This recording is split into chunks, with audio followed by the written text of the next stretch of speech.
back off.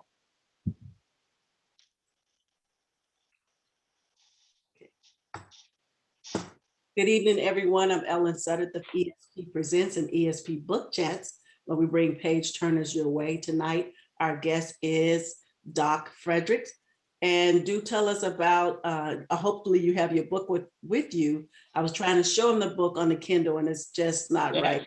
Got it right here. Yay, yay, yay. So his book is titled 101 Things Every Man Should Know to Experience a Life of Victory and Impact. I call this man talk because you really, I mean, for us women, I know you'll speak a little tender, but it's tough enough to where we get it, where I, as a woman, I'm looking at it and I'm going, okay, this is some man talk. So do talk about yourself and what you want your readers to know about you. All right, thank you. I was asked a question today and they said, what are you most passionate about? And I was kind of put on the spot, but my answer was fulfilling God's plan for my life. That's what I'm most passionate about. And that spills into other areas. So that's what I'm passionate about. I love my family. I love what I do. I love being able to write and to be in the position I'm in life right now. Yeah, I'm a retired U.S. Marine. I had a fantastic career, did a lot of great, awesome things in the military. And God directed me to a different path. I've worked in the insurance industry for a little while, had a pretty decent paying job, and then God redirected my steps again. And here I am now at 38 years old, having written a book and poured my heart into it, my experiences on life, and I'm grateful for everything that's happening right now, and just for life, the good, the bad, the ugly. It gets used for a reason and a purpose. So that's just a little bit about me. And that is good. We're gonna stop right. We're gonna just dive right into one of your highlights that I thought was very important. And this highlight, you spoke about planning yourself to fail.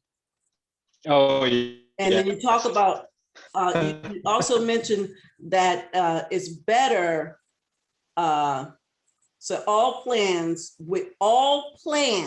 with no action is worse than failure. At least if you fail, you tried. I really like that. Yes. Tell us about that.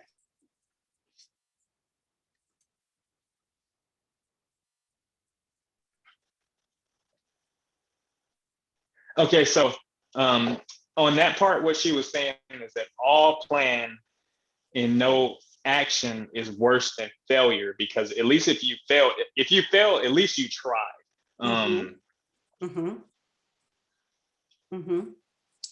Do tell us more about why you highlighted that. Why did you want us to know that? And I thought that was very good. And I thought that was a pivotal thing to talk about, especially as a man, that when we don't, nobody, male or female, really want to talk about their failures. Yeah. But I think that this was catapult us into looking through different lens at our failure. That's what I thought about when you said this, because if you're not planning at all with no action, at least you tried and you failed. That was some action. So I thought that was pretty good in you saying that. So, and I appreciate you for saying that too. That part of the book actually came out of my own struggle. And so I just kind of vocalized that in my writing, and just, if that makes sense, and just put that down and said, there are times where, and I've experienced this as I tried to step out and become an entrepreneur and become an author and do all these things, where I just get stuck on the details and sometimes the technical aspects of it. And I got to have all these things in place. And as I thought about it, and I even wrote it in the book, sometimes when you plan yourself to failure, it's almost as though you have a fear. It's fear-based. It's not it's fear-based. Well, what if I don't have everything together and I get to this step and it doesn't work out right? That's not based in faith. That's based in fear. And I gave an analogy of Henry Cloud in one of his books. He talked about how sometimes people can get stuck. I'm sorry, instead of Doc. being fire. Doc, can you hear me? Is there somewhat kind of way you can log Yes, on and come back? Because you're breaking up and we really want to hear, is there some kind of way you can log back on where you're not breaking up, or something you can do that you're not breaking up? Sure. Hello? Okay, I can hear you. Can you still hear me? Yeah. Okay, hopefully that's a little bit better. I had an earpiece in, so it kind of, in a transmission, it might have kind of made some delay. Okay. Is that a little bit better? Yeah, that's better. That's better, because we Okay. want to hear everything. And you did just what you just mentioned. You did say that that you believe that that's a tendency Yeah. to a deeper seated for fear of failure. And you also said with that, which I like, you said at other times it might just be a lack of organization skills Right. to put your plans into a That's absolutely. logic Yeah. sequence. And I thought that was good. And I like when you also said lack of knowledge and have a lack of knowledge that needs to turn into like reality. You Yeah. really doesn't have any reality on this. And so I really like that. And so being talking to us, and I feel like, because I told you in another talk that I'm a daddy's girl, and I was really close to my dad. And my dad, the way he treated us and how he was, like I always say, he wasn't perfect, but I saw that he was a man and he took care of family. And sometimes you escape those responsibilities as a man. Yeah. I see you, and I be careful with this, as even though you are a young man, I see you as a man, because what is that stable of manhood that society has, other than you have all these babies everywhere? And I think, to me, from talking to you and knowing you a little bit more, I get to interact with your family. I think that you show us that what society has, the stable for manhood, having all these children and stuff, there's something different and greater than being thinking that that is an example or reality of manhood. And I just see, reading your book, there's a lot of manhood growth that I see in this in your book. So I really appreciate that. And so coming from a home that have a father in it, it really let me see that, wow, this is a man, you know. And I'm saying, like, your girls have a male who's unafraid or unashamed to be a father. And there was a highlight that you gave us in the book where you talked about, and we'll go back down to that, we'll go back to that, but just a little bit of it, how when you come home and you're probably tired and your girls just latch onto you. I started laughing because in my family, my dad is 11 of us. And when he came home from work, all 11 of us was attached to him. You know, all up to, you know, his arms, his legs, he was just crowded with kids. He would take us and he would just walk with all 11 of us on him. And so that's what I thought about. And when he came home from work, I can imagine that he was very excited to have all 11 run to him, Daddy's home, you know, and all that stuff. That's great. So, so I really like that when you was talking about that. It is a lot in this book, and it's really packed with a lot of information. And your first chapter, when you talked about mindset, facing the wind, that was a beautiful depiction of that story where you saw this man. Do tell him about it. You know, he had a parachute, you was watching him, and it was better for him to face the wind. So I like that. Could you tell us about that, facing the wind? Yes, that's actually the first chapter. Yes. And it's called Facing the Wind. Face the Wind. So that, I remember that day. I actually didn't have any idea at the time that I was going to use that in a book. But so I was at the park. It was my wife and our two daughters, and there was a guy on top of a hill, and I remember he had a really bright orange parachute strapped on his back, and he was at the top of this really large hill, and he kept running. He would run, and he would try to jump, and he would just fall, and nothing would happen. And every now and then he would kind of have like glimmers of hope that maybe he might take flight. And that it probably went on for about a good 40 minutes. And I probably should have left a lot sooner, but when I finally, at one point I wanted to just walk away, and I was like, man, we've already been here so long. And just as I grabbed my daughter's hand, I looked over and he started kind of catching wind. And finally he actually did. So he got to the point to where he caught wind, but instead of facing the wind, instead of allowing the wind to push us back toward the sky, he actually faced toward the wind. And so one thing that I took from that is that sometimes there are things that you have to face. There are winds in life that you have to face, or there may be winds or challenges that you have to intentionally face in order for you to reach the level that you should be at, or the level that you want to get to. And that was just kind of an analogy that made sense in my mind. And there are areas in most people's lives where we can look at and we can say, you know what, yeah, I had to face the wind of correcting this relationship, or I had to face the wind of apologizing, or I had to face the wind of this addiction, or whatever it is.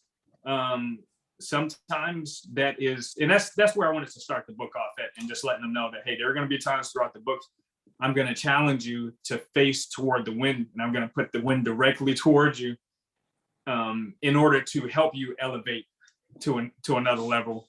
And so that was good. I got it. I got that. Yeah. And I thought that was a really good depiction of showing when you face head on facing something. That's, like you said, it's in anything, your trials, whatever you're going through, face it on and deal with it. Yeah. So I saw that was really wonderful. And then your other one you talked about that's in chapter 2, the easy road versus the hard road. The path might seem the easiest, going the easy route. Yeah. But then you also talk about how, and if they read a little bit more, #spoiler, that path is not good because the enemy walks that path and he knows that well. It's marked out. And so I like the way you had talked about that and saying that. So tell us about that, not taking that easy path versus someone would just want to take that easy road. Absolutely. That's something that was one of the first principles, the first lessons that we learned in Marine combat training was, and I talked about it briefly in the book. I don't give a whole lot of military illustrations in the book. However, it was a large part of my adult life. So there are several references to it. But we were taught that, hey, if you're in a combat environment and you have a path that looks like it's well worn down, it's the easy path, your enemy is betting on human nature, which is to take the most comfortable route. He's betting that you're going to do that. And so they taught us to not do that. And sometimes the path to victory means that you take a path that's maybe not already laid down or laid in front of you. Maybe it's not the easy path. And a lot of times that's the truth. Taking care of your health, and I talk about some of those things in the book, or your finances or your mental health and all these different things, your relationships or whatever it is. Sometimes it's not always an easy path. Sometimes it is the hard path you have to take, but that's the path that's going to lead to victory. And I actually, if I could just read this real quick. Sure. Something that I wrote in the book, it says, here's what the easy path looks like in the beginning. And that's one of the things that I emphasize in the book, is that the easy path in the beginning, it looks like it's the best path. But if you compare the two paths at the end, you'll see something quite different. So, and one of the things I said is, here's what the easy path looks like in the beginning. Eat whatever I want. Don't work out, never spend time with my kids, spend what I don't have, say whatever I want, don't care how I use my time. When you're on the easy path, where does it eventually take you to? So I'm asking these questions throughout the book to kind of get people thinking about, like, wow, maybe I am on the easy path, and where does that actually lead to? Mm-hmm. Yeah, I really like that. And you also said that easy path is always where the enemy travels on. Yeah. You mentioned that it's always where he travels on. Yeah. Another thing, you also talk about what I wanted to talk to you about is marriage. People love getting married. Yes. Once they married, they're like, oh, I grew out of love and this and that. But I've been married myself I've been with my husband 33 years, and I've been married That's to awesome. him 29 years. Yes. Yeah. So I Awesome. love him the same way I did at day one when I met him on Valentine's Day. And so when I met him, he was mostly going out to see and stuff like that. So I'm just going to be transparent like you are. Our relationship wasn't built up on sexual things. He was always going out, we talk, phone call and everything. And the reason why I'm mentioning that is some people, they get together and they're just physically attracted to each other. And it's always sex, but they don't know each other. So then that's what they grew out of. They didn't take the time to know the person or anything like that. How important is it to you for marriage, for men to get it? Because I believe personally, and this is me personally, I believe that you men, y'all understand the importance of being married, because we always want to be married. Yeah. Girl, you ain't married yet. You've been with him a long time. So we equate something that we never had a conversation about. We live with the guy. We do everything as being married. And then we're tapping our finger for the ring. Well, he's never said once that he was going to marry you. You just figured time plus being with him equal ring. Right. And so you guys know from the moment you be with that woman, you know that, no, this is just somebody I'm going to sleep with. I'm not marrying her. You already know that you're not marrying her, and you already know who you would marry. And so that's what one thing I think about too, is that God told you guys that you needed a woman. Yeah. He told it right at the garden that he needed a woman. You never asked for it, but God said you needed that. Yeah. So how important is marriage? It's just in case somebody's listening that want to be married or in waiting or things like that. And when did you get married? What age or what when? Okay. This is a great topic of discussion. So I was 28 when I got married. My wife was 24. We had a long distance relationship. We actually had a awesome situation. Even though we were long distance, we got to see each other every few months. And I can put this out there. My wife and I, we waited until we were married before we had a physical intimacy with each other. Matter of fact, we didn't even kiss each other until the day of our wedding. That's good. And so when it comes to the purity and different things like that, that's I'm not sure that I necessarily touch on that in the book. However, I do encourage guys to stop looking and searching for that and get yourself together so that when it does come, you'll already be aligned and you'll be in position for that woman. And I think, we do live in a society and a culture where marriage has been cheapened, or those things that should be done within a marriage that have been cheapened. There's a book by Walter Trobish, if that's how you pronounce it, called I Love the Girl. And he gave an illustration in there about a child who had taken it was Christmas time. There was a kid and his parents bought him a bicycle. 2 weeks before Christmas time, he was peeking around. He found the bicycle in the closet. He took it out. He took it for a spin, had a good old time, put it back in the closet, never told anybody.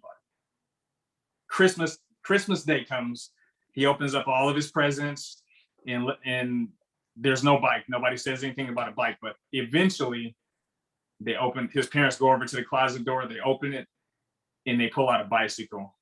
And here he is on Christmas Day having to fabricate the same emotions that he should have been experiencing on the actual day that it was intended for him to experience.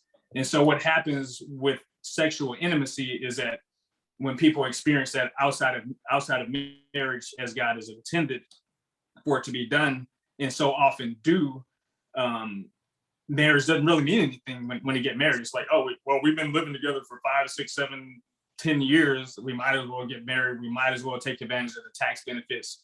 But it's so much more than that, and it's so much deeper than that. And I have a chapter actually, I have a whole section within the book where I give tips for a great marriage. My wife and I, we have a YouTube channel as well. I just want to put a plug in there. We have a YouTube channel called Music in Marriage, where we sing, we play music, and we give tips on marriage. So that it's there's so much that can be talked about with this, but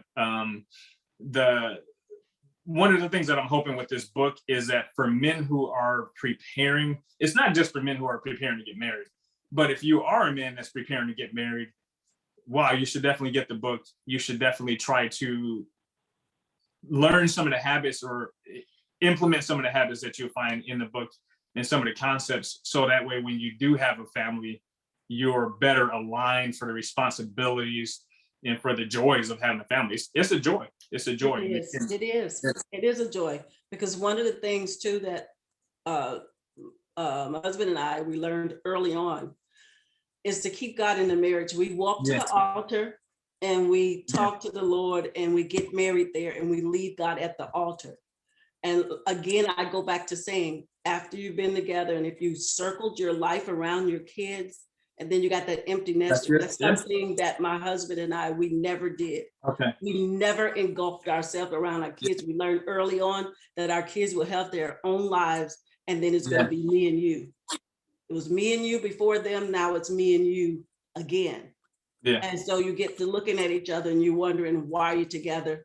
It's because you never spent that time together. And sometimes we could be quiet and be over here and we're still together. But you have to understand that I learned is that marriage is not unto happiness, because you better bring your own happiness, but it's unto holiness. That's what marriage is all. It's a holy covenant. And we didn't coin that. God coined being married. So I saw a little bit of that. And you did talk on your YouTube. I saw that where you talked about that you and your wife, your early stage of marriage. I was just at it. You were very transparent about that. Tell us a little bit about that. And we have plenty to talk about, but do tell us. That's great. That. That's great. Okay, so in our first year of marriage, we do have a video where we talked about that, about just how everything started. We had the honeymoon. We had a few rest stops during our honeymoon, and then we got back home, got stuck in Atlanta airport for 24 hours. Finally get back home, and her car gets delivered at like 12 o'clock in the morning. I have to be to drill at 4 o'clock that morning. Drill is when you're in the military. There are people who are reservists. That means they come part-time on the weekends, and they train, or they go do whatever they do, train for combat. And I was on a staff, and I ended up sleeping through. We set like 4 or 5 alarms, and I ended up sleeping through past the time I was supposed to show up for a meeting. I only had, granted, maybe an hour and a half, 2 hours to wake up, but there's no, it's really, we must have been dead tired, because that never happens. I get to work, my first sergeant chews me out. That's what we say in the military. He chews me out. Hey, I don't think just because you're married now that you could just do whatever you want. I'm like, dude, this is just like crazy. My introduction into marriage is like reality. Like, it just wasn't, this isn't some fairy tale, type thing. And, I remember one of the craziest arguments we ever had early on in our marriage was over one musical note. And it was on our way to church. So, that's, we don't even know what note it was, so that's sometimes the things that you deal with, in marriage. And it's funny you asked me that question, because I was actually, I didn't really know it. None of the questions that you asked me right now, just for anybody watching, none of this is scripted. I have no idea what Ellen's going to ask me, but I did kind of think about that marriage question. And I was just thinking this afternoon as I looked out the window, and I was like, I was thinking about my marriage. And I was thinking like, we've had arguments, we've had, things as well. And I was like, what's made the difference is, and this is another chapter, I said, problems aren't the problem, is how you handle those problems. Yes. And so I really, and obviously God just being involved in our lives, but I definitely think that just learning how to handle those situations has made a huge difference in our lives. And sometimes it's a matter of really learning, increasing emotional intelligence in those areas and just not holding on to stuff and learning how to communicate properly and work through them together. And so I just want to encourage, if there are any couples that are going through that you seek help. You may need just a marriage counselor or coach to help you get through whatever you're stuck with, and don't give up on your marriage. So I just want to say that. We call our arguments intense fellowship. Oh yeah. Yeah, that's great. That's what they are. You talked about on chapter 3, not making the progress you want in life. And you said slow progress is better than no progress at all. Yeah, definitely. And, with that, sometimes I hear the conversations, hey, I'm older in life, or I should be at this point, or whatever the case is. Mhm. But I'm encouraging people not to beat themselves up if you're not making the progress that you want. But I am encouraging you to continue to go. And at other points in the book, I highlight the fact that, hey, if you've been investing in something, in a project that's dead, or investing your time in different things, sometimes you got to know when to pull back. Sometimes it's asking the question, what's wrong, instead of asking what's going right. Maybe the answer to that question is the answer to your progress. Or another part of the book, I talk about the importance of men having a mentor. If Yes. you're a man that you've never had a mentor before, you've never had somebody to come alongside you who can pull you up to a higher level, you're missing out. I'm gonna just tell you right now, you're missing out. And some refer to it as discipleship, but the main emphasis here is having that individual that can help you to grow. But slow progress is definitely better than no progress. I use an example about this book.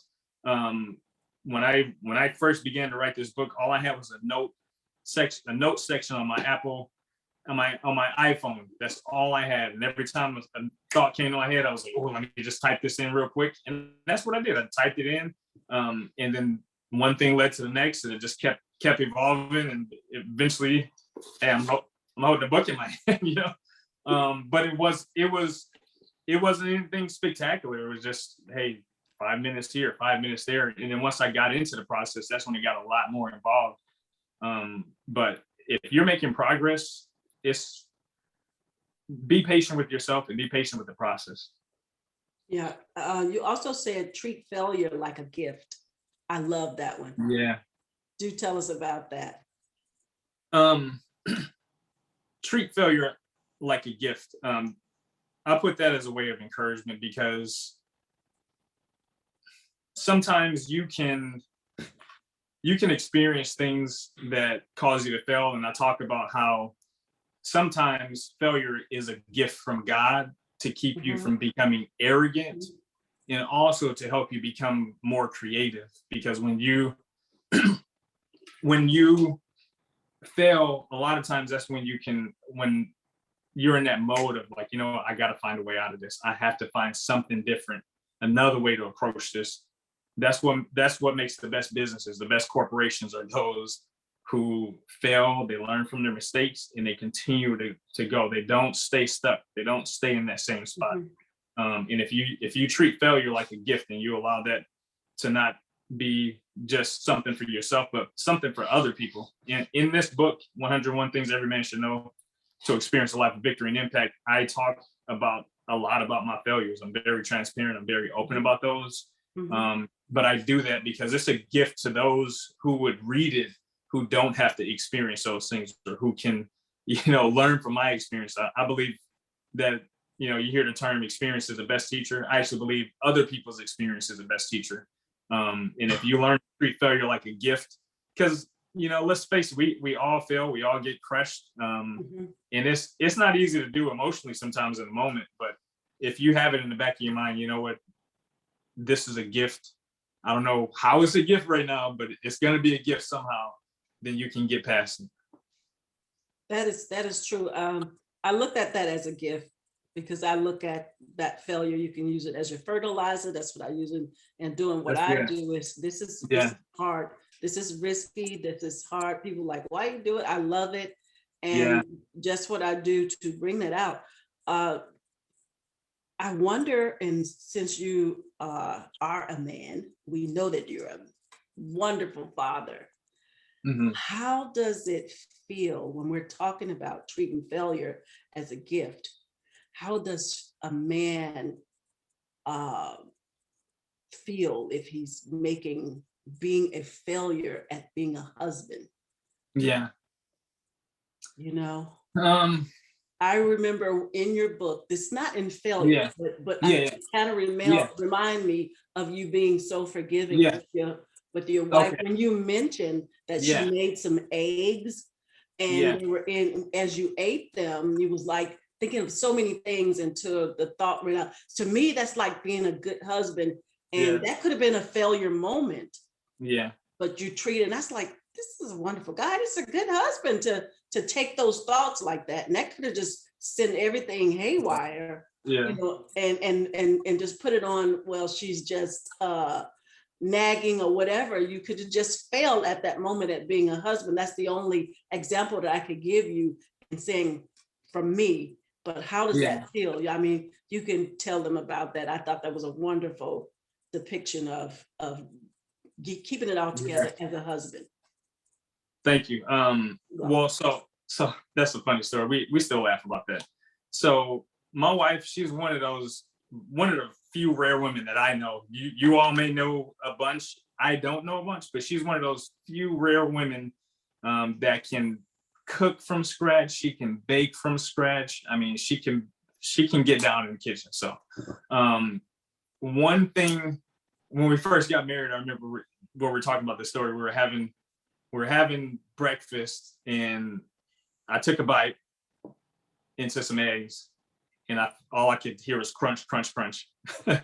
And I was like, oh, okay. Well, hey, I was like, hey, yeah, there's some eggs, there's a shell in here, but it's okay. Like, I just appreciate you for making it for me. And then the next time, maybe a few bites later, I kind of felt the same thing, crunch, crunch, crunch. And I was like, oh, well, hey, at least I got food, like, and then so after the third time, it was like, well, hey, at least, at least you're just a good woman or something, like, I wrote it, and then the fourth time, finally, it was like, I'm running out of blessings. And so it was just, it was like, I was trying to count my blessings, but it was just like, I was like, I don't know what else to say right now. So, but that was just, and that chapter is called Count Your Blessings. And I just encourage people that, even in your worst situation, there's blessings that you can count, and it's hard to do that. I know it is, because I've been in those rough places, but there's always some blessing that you can count, you can find somehow. Yeah, that reminded me. I said, I thought about that and I was like, that is something we fight over or fuss over the smallest things, and the smallest things can get you out of it. It's just like being a military wife. You're military, you were in the military with your wife. Simple things that, and we call it departure, when you're getting ready to leave, or in our case, going on the way or out, we're Navy, so I'm going on the way or going out to a Westpac or whatever, And so the smallest thing you fuss over is there's no water in the ice tray. Okay, that's only because it took that water in the ice tray to make you feel how you feel that he's going to be gone. And we got so conditioned as a military wife, you get used to them being away till you don't plan for them being there. So I was very conditioned. Why are you here? What are you doing? And I learned how to let it, he never tried to take things from me as far as I'm doing the bills and all that stuff like that. And then he come over and then try to do it. One time he did, he's like, never mind. So you don't just, in that sense, you don't just hand, and for you guys or women or who are military and listening, when your husband come home from being out at sea or whatever branch you in, you don't just hand the kids to them right away. They don't know you at that moment like that. They're just trying to just trying to get it together. It's not like, oh yeah, he's home, I give him the kids. And I learned that early on from others before we started going out there. And I do see that's very important. Do not do that. That won't be something good to do. You talked about fatherhood. And one of the things you talked about is you don't know my dad, avoiding the blame game. Yes.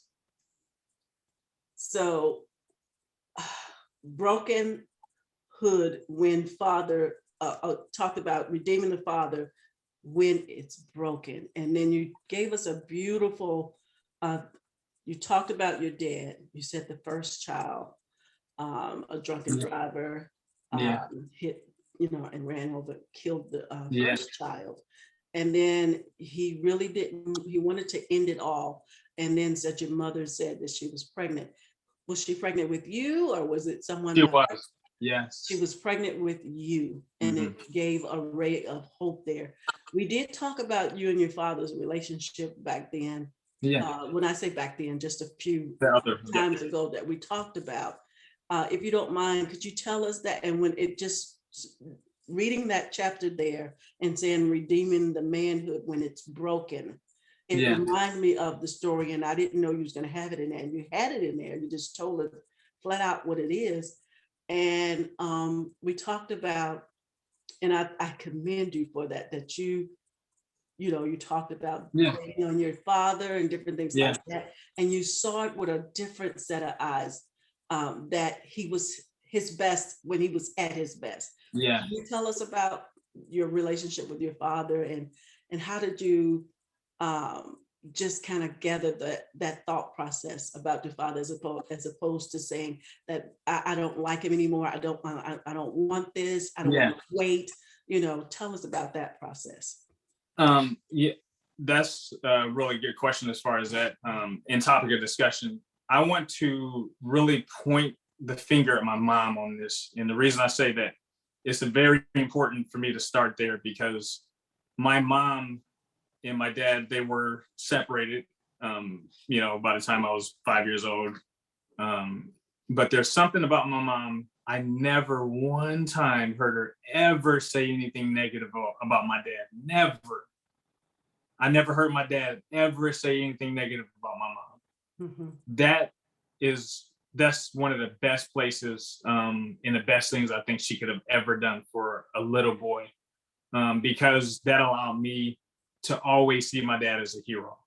I knew he had his struggles. I knew he had different situations, but even though she had struggles and different things with him, that never even entered into play, because I was a child. She wanted the best for me.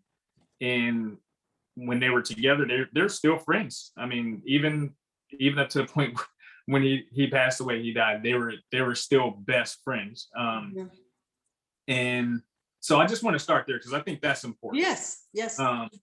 And then as you go from there, he struggled. He had his addictions and different things that he struggled with. And outside of that, when he wasn't dealing with that, best man in the world.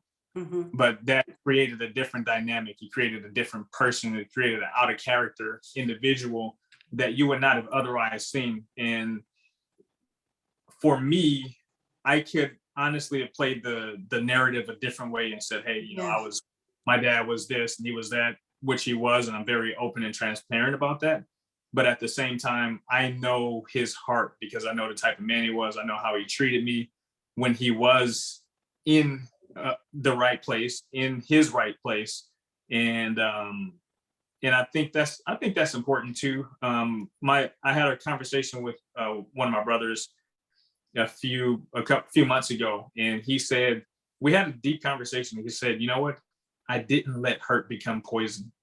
And that really stuck out to me, because there's so many men who are struggling because of what they didn't have from their dad, and what they didn't have, what they lacked, what they still want, that anger, that resentment and the anger, it can turn into poison.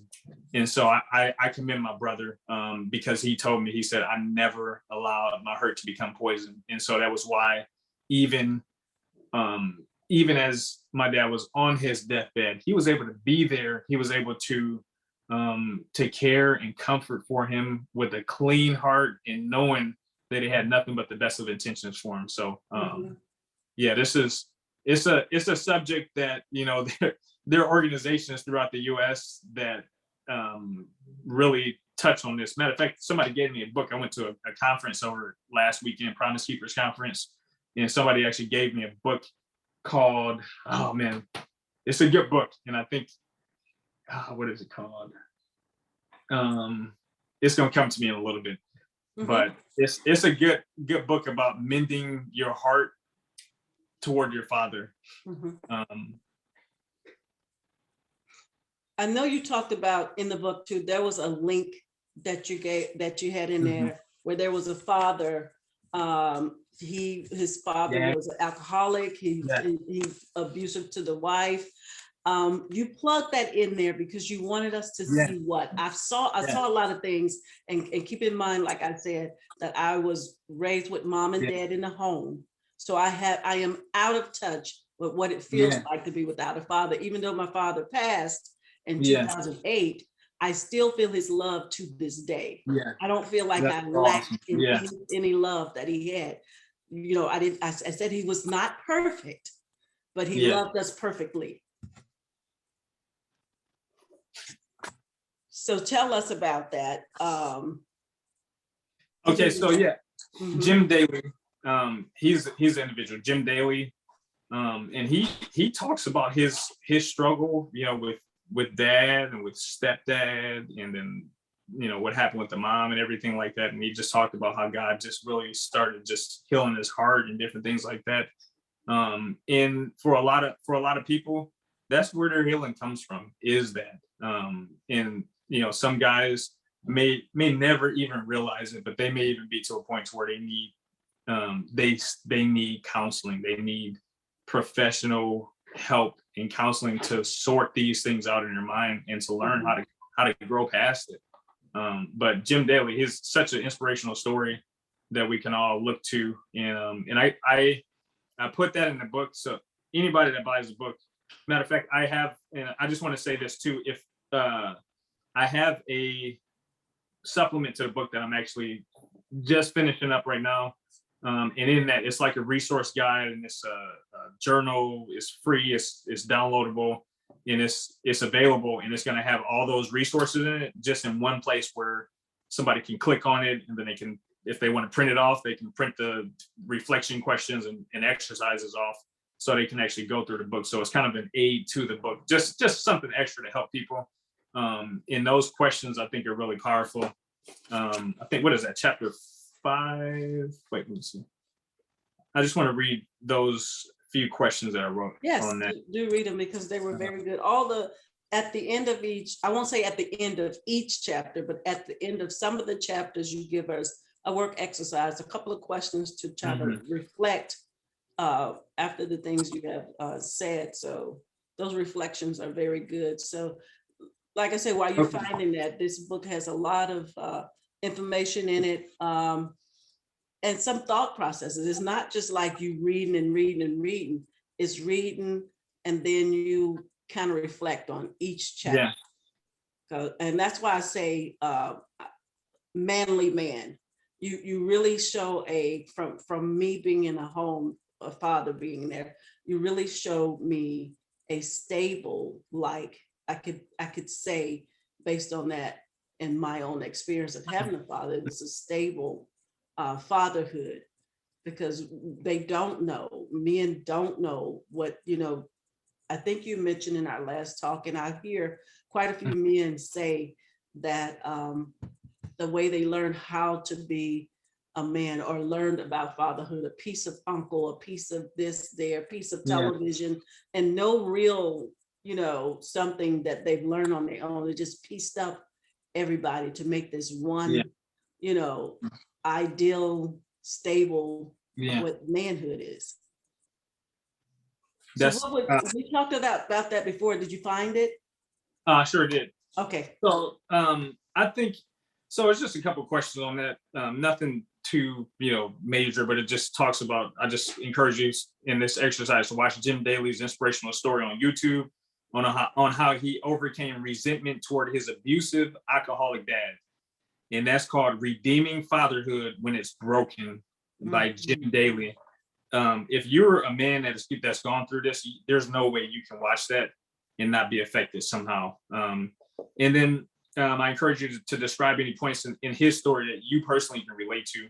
And the reason that I encourage people to do that is because when you can put yourself, identify with his struggle, you can identify with where he is now, because you can see that there is hope for me too. There is hope for my healing, for me to move past this.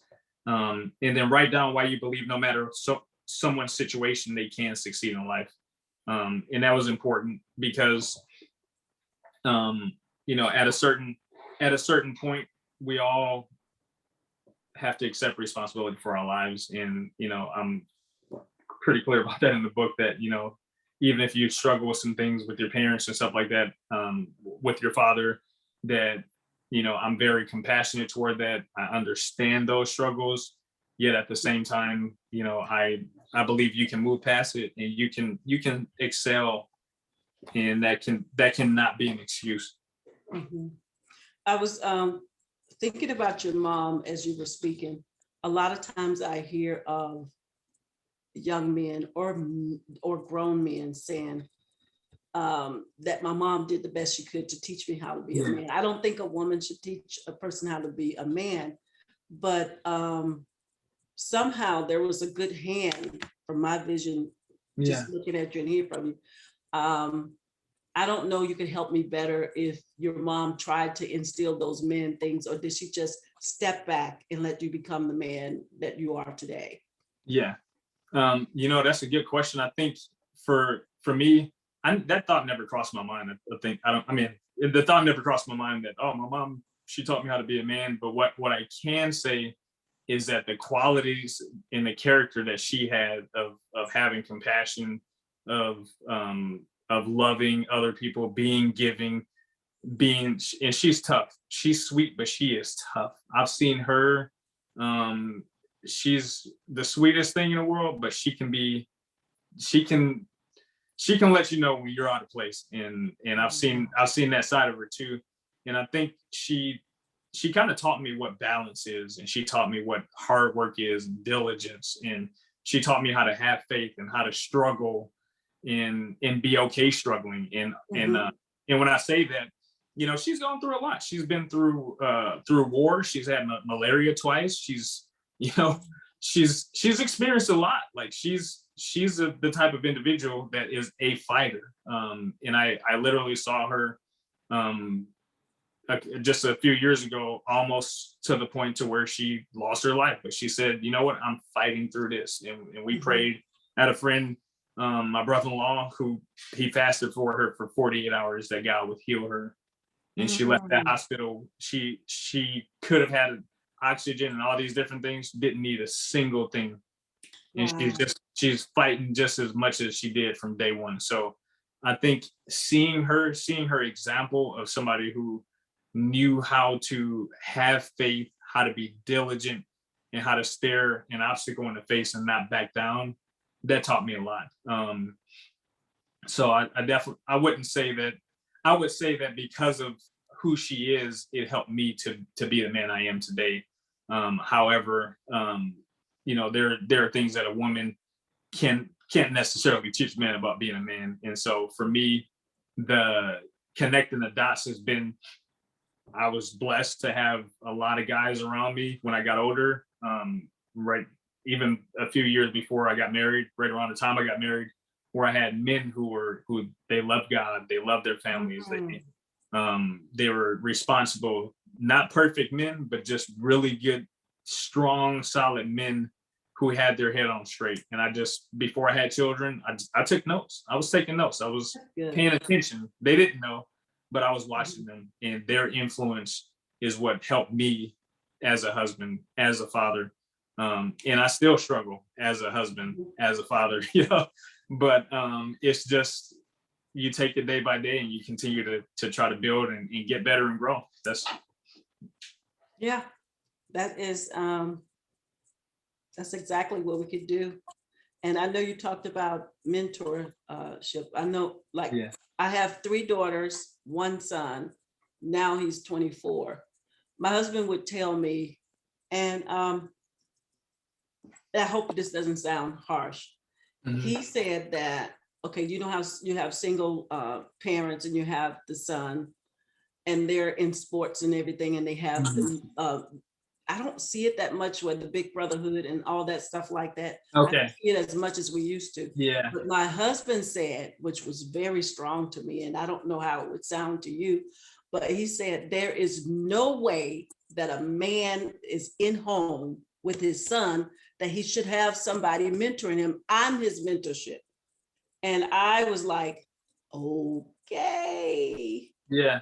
And so I've never heard anyone else say that, but I do see that fathers that are in home, their children, their son have somebody else. I'm not saying that he didn't want that at all across the board, but just getting that from first start, and him in the military and coming back home, and you know, Yeah. out in, he did not want that to be a part of his son. He wanted his son to be in there. Yeah. And then I know, like, when my son, I want to say he was 7, 8, and we're walking around, and just passing by a person on the street or whatever, he was like saying, I don't know if every man do this, but the man had his hand out to put on my son's head.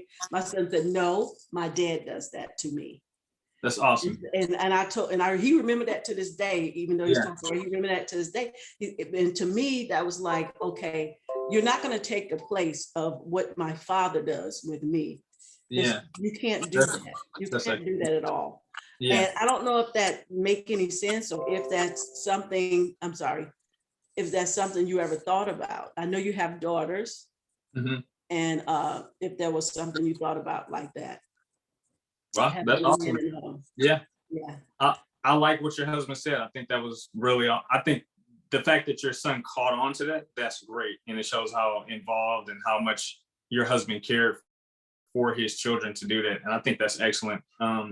I think, I've thought about that type of question, and the answer to your question actually comes from me asking somebody else a question, because I know 2 individuals, and I asked her one day, and I said, hey, how come you turned out this way, but your sister, what happened? You were under the same roof. And she said, you know what, there was somebody that I met, that was a part of this program that inspired me, they motivated me, they made an impact on my life. And so I think that it's important for me as a dad to be involved in my children's life, but I also believe that others that are involved in my child's life should echo what I'm trying to instill in my children. And I think that's very important. And I can see the heart of your husband, just being a dad myself and wanting to guard that. And I don't see anything wrong with that. In the sense that you are willing to allow other people to pour into your children, given, they're making the right type of influence. So I think there's some balance there. And I think sometimes we can go on both extremes, where maybe like, oh yeah, they can just whoever, whenever, and just, or like, no, this is my child, so I think it requires some wisdom to have balance there. And that's, I haven't reached to that point yet myself, but just pray for me so I can make the right decision when I get there. There's some questions on the board. There's a question here, Marion. She said, amazing presentation, Doc. We love your book so much that we can hardly put it down. Just finished chapter 95 about the fatherless child. There's so much great information in the book that is good for not only men, but is also helpful to women as well. And I do agree with that. And that's why I say, and I call this a man book, man talk that need to be had, because you do talk to the men. And like I said, this is stern. And you know how men don't really want you to, that I see, that they don't want somebody to just be over them. Like, you're in my business. Don't tell me what to do. Yeah. And you mentioned about you should always be a student or always be learning. And I Mhm. always call myself, I'm always a student. You mentioned that some down the road. And so Cooper, I think that's Jatu, Sure. Cooper Anderson, he said, yes, Yeah. definitely. A lot of gems. I can't wait to finish it. And let's see Awesome. what else. Hey, Jatu. What's mom is Hey, Mom. Aura? That's your mom, Aura? Yes. Yeah, she said that, oh, she said, it just shows that people are watching, her and two other people are watching, so she hadn't said anything. Okay. And yeah, they said they're learning this. But this, you could hold the book up. It's not our time yet. We have a little bit more time, but it's a lot of different things in here. Yeah, I'll just say bring it up closer. And there are a lot of things that you talk about in that book that you don't need to read it like a novel. So if you're reading like a novel, you're not really, in my words, you're not getting a lot from it. Each chapter do speak to you. I would just say from my experience. And like I said, I'm way past the fatherhood down there. I'm really further down. I got a lot further than what I thought I would get in the book. Not that I didn't want to read it, but so we read a lot of books that we read in depth, the four chapters, Yeah. and we finish it and do a review. So that's how we get to have all the shows. There's no way I Yeah. can read all of this Yeah. like that in its Yeah, entirety 100%. without just doing it the way we do it. Yeah. But this has certainly been good. What would you want the men out there to know about this book? What is your heartfelt thing you want to tell them Mhm. about manhood and about fatherhood? And what do you want them to know in the book? I know I just gave you a buffet right there. Yeah. So as far as manhood and fatherhood, I'll just kind of leave you with this one thing that I wrote in the book. And I remember, let's leave that off. Okay. We'll leave that off. You got to get the book for that part that I was going to say, but let me just say this. You know, there are a lot of men who need direction. There are a lot of men who wouldn't be willing to admit that they need direction, or maybe even know how to get it, because maybe you're not surrounded by it. Maybe you don't see that in your immediate area, somebody that can mentor you. I would encourage you to pick up this book and let that be. I look at it like this: if you're putting together a puzzle, it's easier to put that puzzle together when you start with the four corners. Let this book be the four corners that help you frame up and give you direction for your life. This book can be a springboard to help you to increase your knowledge in different areas like your health and your finances. And I talk about that type of stuff as a very practical book. So I not only talk about the deeper subjects like what we talked about today, but it's very practical. It's a very everyday kind of book as well. So I would encourage you to pick this book up, read it, and actually take action on the things that you read. And I can promise you that you will gain growth, and you'll grow in most areas of your life. I can say that. And use this as just really a springboard to, if you've not been the type of person to study how to have a better life, or to how to build the right habits. Use this to help it be a guide for you to really map your path out. So like I said, a lot of practical tips in there that you can walk away with. And I believe that if you are a dad, or if you're a husband, or you're looking forward to being a family, or you're a leader, or you have people that look up to you, you're a younger brother, younger sister, whatever the case is, oftentimes and this, I'm going to say this one last thing. Oftentimes the emphasis is placed on like, hey, how can I get a better job, or how can I get my education, and all those things. Well, just to give you a quick about me, by the time I was 21 years old, I'd already bought a brand new house. I was driving a luxury car. I was far ahead of my peers as far as promotion, yet I still felt empty inside. And I had what I refer to as success without joy. And so I talk about that in the book as well, on how even if you're you reach levels of success, you can still somehow feel like, man, there's just something missing. I don't have peace. I don't have joy. I don't have purpose. And you can look good on the outside and on the inside be a mess. I know what that's like because I've been there. So when you read this book and Miss Ellen talks about, hey, he talks about some hard stuff. He has those conversations. I think what allows me to do that is that I'm transparent enough that that I actually care about you, to put my struggles in the book that I know that you're going through, and also use that as a way to let you know that you can also move beyond where you are. And if I did it, you can too. Now, we, like your mom said, and others have said in there, we women, somebody said ahead of this, is that we women can look at this too. So what do you want us women to glean from this? What is our takeaway? Yes. I kind of toyed around with the idea of the title. So if you're a woman and you want to get this for your husband or your boyfriend or prospective husband or whatever the case is, hand him a book that says 101 things every man should know. He might be like, oh, what you think I don't know? So that could very well happen. What I would encourage you to do, if you want to pick this book up for that purpose, is you get the book, read it yourself, and as you're reading it, you just highlight things in there, and you just read a little portion of a story and say, oh yeah, like this is so funny, he talked about this, or man, this was so deep, it really hit me hard. Entice him with what you're reading, and over time he may actually pick it up when you're not looking and be like, man, let me look at this book, she's been laughing and going through it and saying all this stuff. I agree. So I would encourage you to approach it from that way.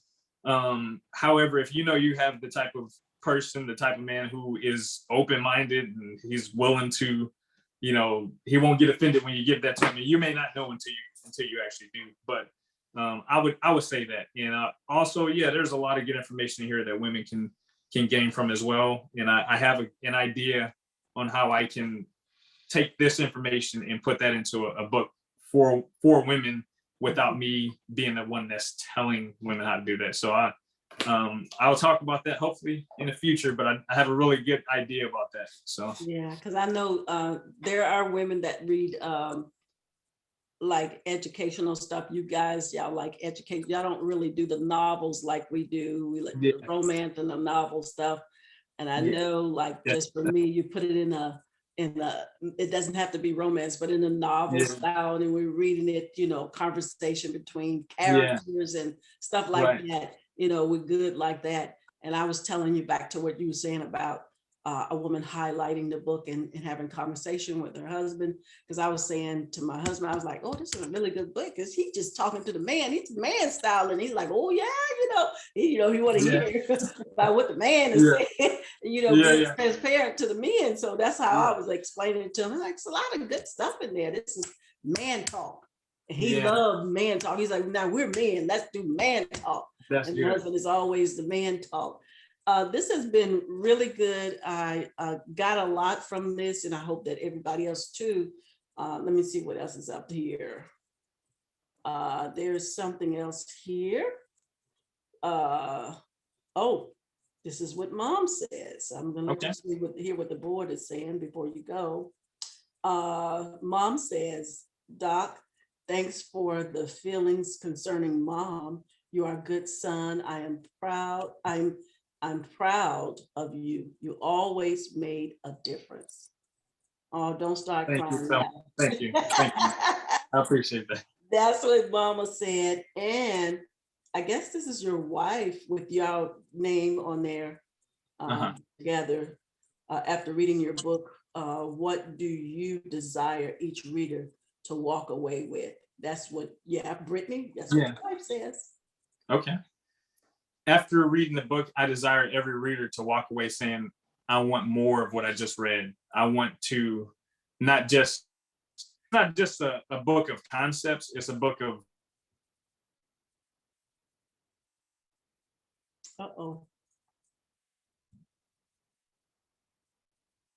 information, practical advice, in a lot of instances on how to do certain things. And so my hope would be that it would spark growth.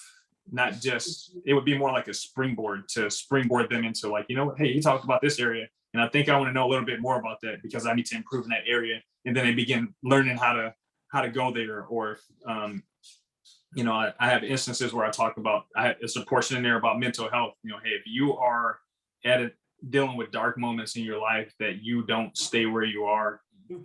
Plenty of resources and tips on how to get out of that place and how you can move ahead in life. So if I just had to say a quick thing, that's definitely some things that I would hope people walk away from the book with. There's more. And then also Miss Eunice is very proud of Doc. She can't wait to talk to you. She has been missing the conversation you are all have come around. And then your wife said, yes, definitely have gotten so much out of this book. And I'm not just saying this because I'm his wife. Yeah. Yes, that's true. Thank you. That is true. That's a very good compliment coming from a wife, because a wife is in there. You guys are intimately together in the home. And I can't say this enough. What we do in our home, and when the husband is outside, and we're going to reflect our feelings based on how we are treated at home. So maybe somebody might wave at you and might like you, and she know, I know him.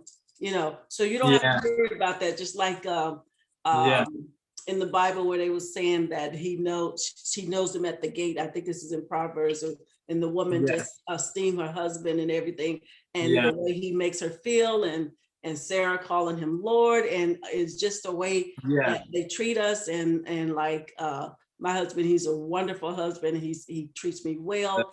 In fact, my kids say that I'm spoiled. I don't see it. I just call it well loved. I don't know what they're talking about. And then also, your mom says that, she said, thank you. She was saying it to her daughter-in-law. Thank you. And you have a lot to do with this awesomeness.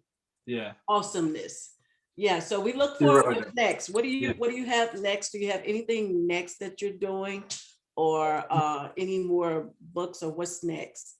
Okay. And where can the folks reach you? Okay. So I'll start with where you can reach me. You can reach me. I have a website. I have a blog, and it's called well, let's make it short. It's called habitsforgrowth.com, and FOR is spelled out, habitsforgrowth.com. All of my social media handles are at habitsforgrowth. So I'm on Instagram. I've got a Twitter account I don't use that much. I've got a TikTok account I barely ever log onto, and I've got a Facebook business page. So I've got all those things. And if you go to Apple or Spotify or Castbox, iTunes, I also have a podcast. So you'll see that. You'll see Habits for Growth. If you type that in, you'll see my picture pop up, and it's you read on there where it says that it's a podcast that's geared toward helping men excel. And so that covers a lot of different areas. I've just, as far as what's next, I do have several books in me. However, I'm going to take time and just kind of really focus on this book and focus on telling people about it, try to get into as many people's hands, change as many lives as I can with that. And just learn, this is, I put out a book before this. I honestly, I can't even call it a book. It's more like a pamphlet. If I printed it right now, it probably would need to be more than 20 pages, but it's a pamphlet. And this is really my first, real published book. And right now it's just learning. I think for me is just refining my skills as a speaker and a communicator, and just learning how to speak better. So I like to maybe get in front of some guys and just talk about some of these topics, maybe have some workshops and that type. So I'm open to that right now. Yeah, that's what I was hoping that you were open to. Are there any, based on men reading the book, has there been any backlash about the book, or if they men feel like you are just like opening up, giving too much of the black book, as they say, or any backlash from men? I haven't had that, to be honest with you.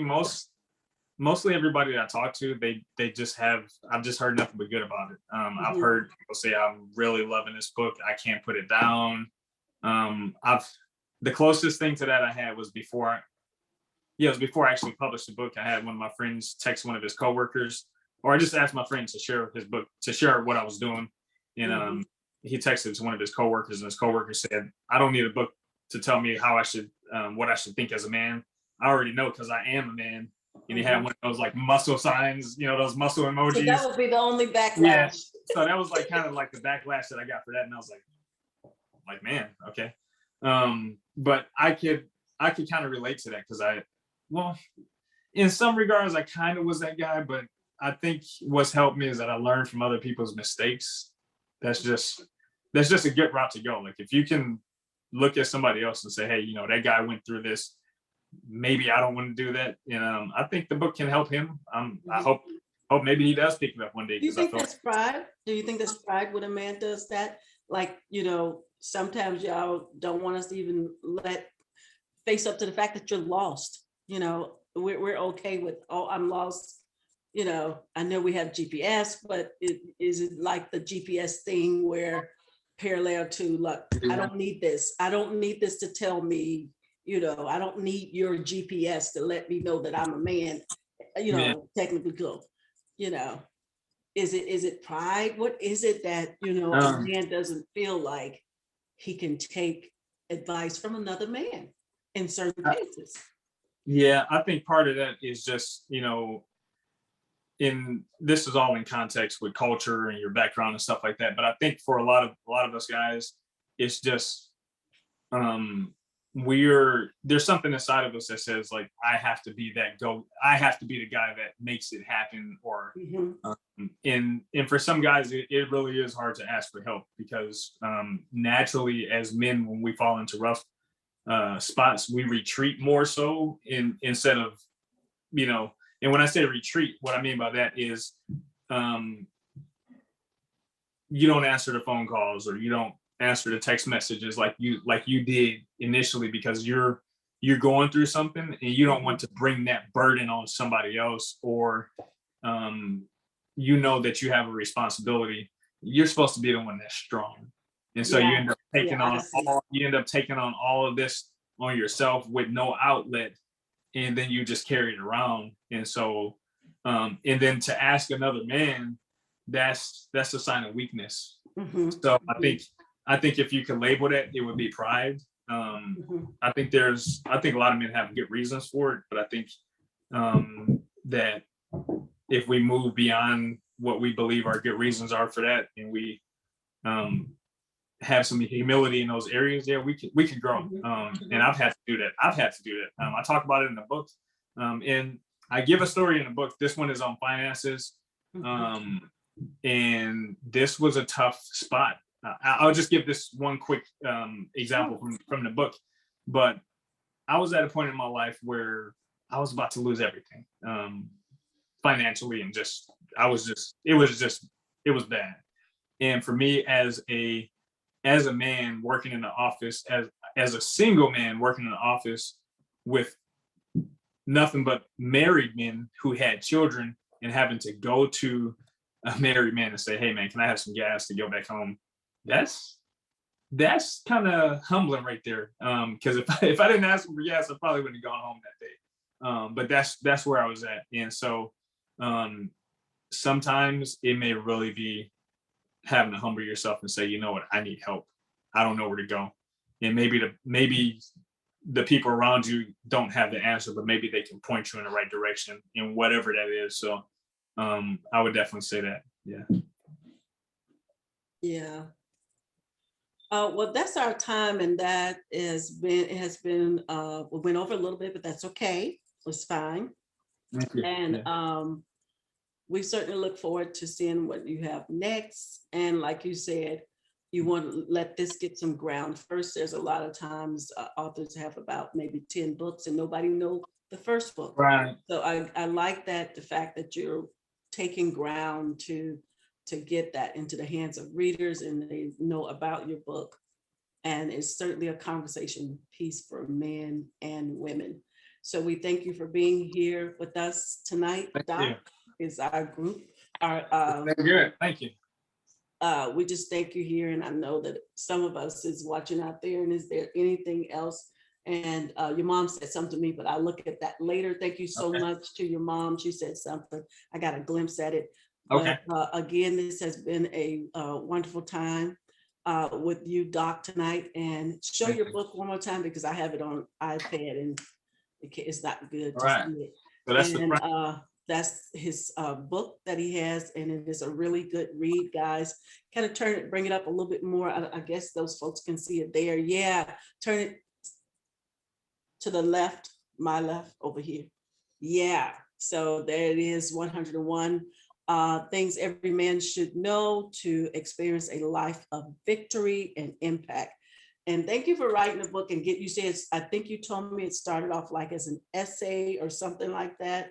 Or It was just started off another as book? like just notes in my phone. Notes in your And there were phone. ideas that just flowed out of me, but nonetheless, they were just written down, and I just kept at it, kept going. Well, thank you for putting that to paper, and you will get this a little later. Again, thank you for sharing your time. Mom is there. Thank you for sharing this moment, and your wife and your family. Thank you. It has been a pleasure. Thank you so much, Doc Frederickson, for your book and for your time. We'll see you next time. Thank you. Good Thank night you. to everyone. And those that are there, I have something to say. You could drop yourself down. And thank you so much. Good night. Good night. Thank you. Okay, bye-bye.